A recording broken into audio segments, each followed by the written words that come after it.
नमस्कार। आज का हमारा मोटिवेशनल वीडियो है अपनी अभिव्यक्ति कैसे दें। अभिव्यक्ति का अपना बहुत बड़ा महत्व है। हम अपने विचार कैसे प्रकट करते हैं, किस तरह से उनको संजोते हैं, किस तरीके से हमने उन विचारों को हमने जाना, उन चीज़ों के बारे में हमने जाना जिसको हम अभिव्यक्त करना चाहते हैं। उस बात के बारे में हम कैसे जानते हैं? क्या हमने उसके विषय में कोई पुस्तक पढ़ी है? क्या हमने किसी गुरु के द्वारा ज्ञान प्राप्त किया है?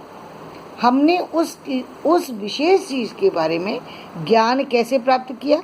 दूसरे, उस अभिव्यक्ति के लिए हम कितने समय तक अभिव्यक्त करना है, हमें कहाँ पर अभिव्यक्त करना है, ये बात बहुत महत्वपूर्ण है। क्योंकि अभिव्यक्ति बोलने का आपका जो है बोलने का और आपके समझाने का एक तरीका है। आप अपनी बात को जिसको रखना चाहते हैं, चाहे समाज के सामने रखिए, अपने स्टूडेंट के सामने रखिए, अपने परिवार के सामने रखिए या किसी भी चीज़ के सामने रखिए। आपने देखा होगा कुछ लोग इतने ट्रेंड होते हैं, इतने सफल हैं अपने समझाने के अब बात को अभिव्यक्ति करने में, कि उनकी बातों को सुनने के लिए लाखों करोड़ों लोग उनके पीछे चलने लगते हैं। क्यों चलने लगते हैं? क्योंकि जब तक लोग जानते नहीं हैं उनके बारे में, तब तक तो कोई फ़र्क नहीं पड़ता। लेकिन जब उन्हें समझने लगते हैं, उन्हें समझ में आने लगता है कि ये व्यक्ति जो बात समझाते हैं उस बात में कोई ना कोई तथ्य होता है। ये एक महत्वपूर्ण बात है कि पहली बात है कि किसी बात में कोई तथ्य होना चाहिए, तब कोई व्यक्ति आपकी बात सुनेगा। बिना कारण के कोई कार्य नहीं होता। यदि उसमें कोई बात ही नहीं है, यदि कोई सब्जेक्ट ही नहीं है और आप बेवजह कुछ भी बोल रहे हैं, तो आपकी बात को कोई सुनना नहीं पसंद करेगा। लेकिन यदि उसमें तथ्य है तो उसे सुनना पसंद करेगा।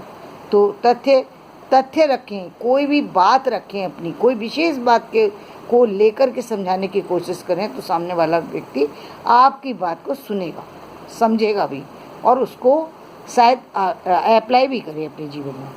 दूसरी बात, अभिव्यक्ति के साथ साथ आपने उस पर कितना अध्ययन किया है, कितनी उस पर आपकी पकड़ है सब्जेक्ट पर, ये बहुत बड़ी महत्वपूर्ण बात है। क्योंकि यदि आपकी पकड़ बहुत मजबूत है, तो आपने कई बार ऐसे गुणी लोगों को देखा होगा जो बोलते हैं तो वो उस पेज का संदर्भ देते हैं, उस नंबर का संदर्भ देते हैं, उस श्लोक का संबंध देते हैं, उस चैप्टर का देते हैं, उस लाइन का भी वो बता देते हैं कि उस फला पेज पर फला लाइन में ये बात लिखी गई है। इतनी सटीक अपनी बातें रखते हैं। ये शोधपरक चित्रण है जो दुर्लभ लोग किया करते। आपने देखा बहुत सारे साइंटिस्ट को देखा, जब वो अपनी बातों को रखते हैं प्रूफ, तो प्रैक्टिकली दिखाते हैं।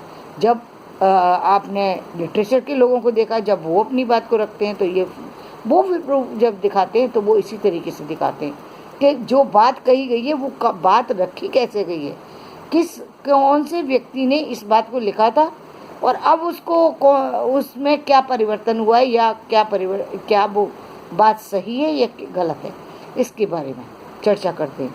तो ये एक शोधपरक जो है बात को रखना, ये बहुत बड़ी बात होती है। ये सामान्य लोग नहीं, ये बात रखने वाले वो लोग हैं जो या तो प्रोफेसर हैं, ऑफिसर हैं, या फिर बड़े बड़े संत महात्मा। जैसे हम देखते थे कि जो कृपालु जी महाराज हैं, जब बोलने की हम बात उनकी चर्चा करें तो उनके बराबर कोई बोल नहीं सकता। वो एक एक संख्या बताते थे, एक एक चीज़ का जो विश्लेषण उन्होंने किया वो बहुत अच्छा किया है। अब उनकी एक एक बात में वजन है। जो बातें उन्होंने बता दी वो सत्य और सटीक हैं। आप देखते हैं ज्योतिषी में भी बहुत से लोग ऐसे हैं जो गणना बता गए हैं, उसको मानते हैं लोग।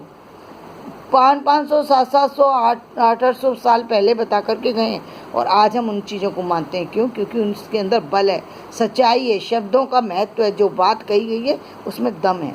तो यानी आप भी कोई ऐसी शोधपरक बात रखते हैं, अपनी तथ्यपूर्ण बात रखते हैं, तो आपकी बात जरूर सुनी जाएगी। इसके अलावा आप जो बात रख रहे हैं, आपके बताने का जो तरीका है वो बहुत सरल है, तो लोग आपकी बात सुनेंगे।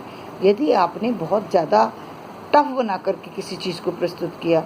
आपकी बात हो सकता है कि बहुत वजनदार हो, सब कुछ हो, लेकिन यदि आपकी बात में आप क्लिष्ट शब्दावली का प्रयोग करते हैं तो वो कुछ लोग तो आपकी बात को समझ पाएंगे, लेकिन अन्य जो समाज है, जो जो भाषा पर बहुत अधिकार नहीं रखता, वो आपकी बात से दूर हो जाएगा, वो सुनना ही नहीं चाहेगा उसको, क्योंकि उसके मतलब की बात वो नहीं है, उसको समझ में ही नहीं आ रही कि आप कहना क्या चाहते हैं।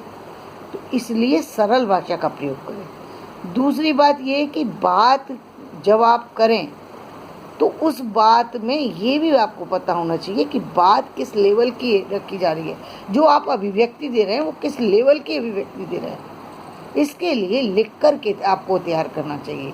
कोई भी चीज़, कोई भी अभिव्यक्ति लिख कर के तैयार कीजिए, ताकि आपका एक भी लाइन आपकी गलत ना हो। आपने अक्सर देखा होगा टीवी या रेडियो पर या फिर हम विज्ञापन में जो भी लाइनें प्रस्तुत करते हैं, उन लाइनों को लिख कर के तैयार करते हैं। उसमें एक लाइन इधर से इधर नहीं होती है, क्योंकि हमें तो कुछ सेकंडों में भी अपनी बात को पूरी करना होता है, तो वो सेकंड भी महत्वपूर्ण होते हैं। लेकिन वो सेकंड की कीमत वो लोग जानते हैं जो इसके पारखी हैं। हर व्यक्ति इन सेकंडों की बात को नहीं जानता। तो एक ये चीज़ हो गई। इसके अलावा कौन सी चीज़ है? इसके अलावा एक बहुत महत्वपूर्ण बात है कि जब तक आप जो के पास शैली नहीं है बात करने, बात तो अभिव्यक्त कर रहे हैं, लेकिन आपकी शैली में कोई दम नहीं है। आप जो शैली अपना रहे हैं वो शैली उस सब्जेक्ट से रिलेटेड होना चाहिए। आप भाषण दे रहे हैं तो भाषण जैसा लगना चाहिए, आप टीचिंग कर रहे हैं तो टीचिंग जैसा लगना चाहिए, आप रूपक लिख रहे हैं तो संवादात्मक शैली होना चाहिए, उपन्यास लिख रहे हैं तो वर्णनात्मक शैली होना चाहिए। आप शैली उसी तरीके से चयन करते हैं जिस तरीके से उसमें देना चाहिए। और दूसरी बात, जो एक बात है वो दूसरे से जुड़ी हुई होना चाहिए, इतनी जुड़ी होनी चाहिए जैसे कि आप देखते हैं कि जब आप कोई सीरियल देखते हैं, कोई ऐसी जो कई अंकों में जो चीज़ें चलती हैं, उसको एक अंक समाप्त होते ही दूसरे अंक पर जाने की आदमी चेष्टा करता है। क्यों करता है? क्योंकि उसको उसके अंदर मोह होता है। जहाँ वो एक लाइन समाप्त करते हैं दूसरी लाइन उससे अटैच होती है और व्यक्ति उसको जानने के लिए भावुक होता है। कई बार तो ये लगता है कि किसी भी तरीके से जो कल चीज़ आने वाली है वो अभी और इसी समय आ जाए, ऐसे कई बार आप फील करते हैं। ये एक विशेषता है जिसको आपको अभिव्यक्ति के लिए सीखना जरूरी है कि अभिव्यक्ति में ये विशेषता कैसे लेकर के कि हम बात को ऐसे मोड़ पर छोड़ें जहाँ दूसरा व्यक्ति हमारे से सुनने को बाध्य हो। तो चलिए आज का वीडियो मैं यहीं समाप्त करती हूँ और कल हम फिर बात करेंगे किसी और मोटिवेशनल वीडियो की। धन्यवाद। यदि मेरा वीडियो पसंद आए तो इसे लाइक करें, शेयर करें और सब्सक्राइब करें। धन्यवाद।